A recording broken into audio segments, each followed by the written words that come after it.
Praise the lord. హల్లెలూయా. దేవుని నామానికి మహిమ కలుగును గాక. దిన వాక్యాన్ని మనం నేర్చుకుందాం. మొదటి సమూయేలు గ్రంథము 2వ అధ్యాయము 26వ వచనం చదువుకుందాం.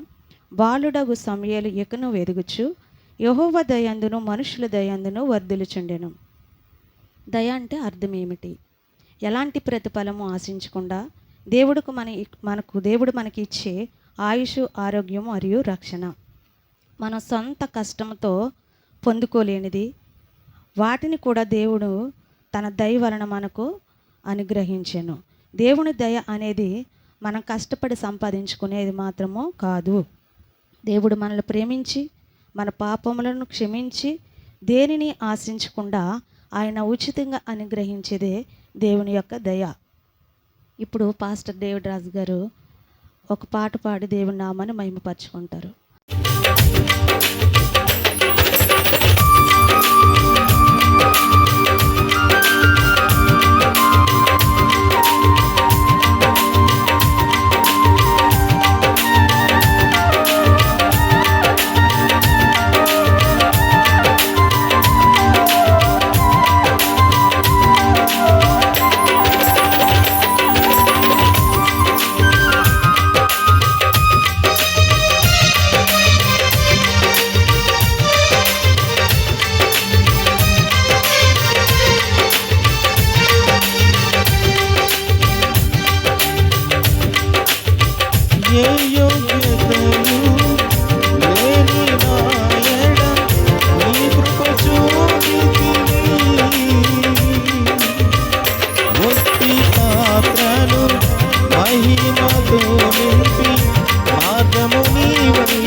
సేవయే నా శ్వాసగా కడవరకు నిలవాలని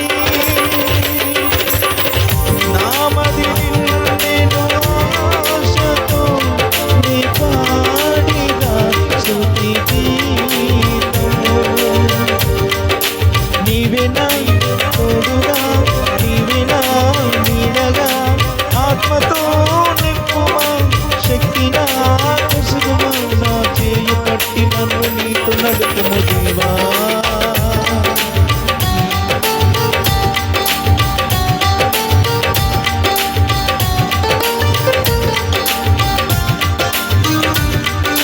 నీ దయలో నీ కృపలో దాచితివి గతకాలము.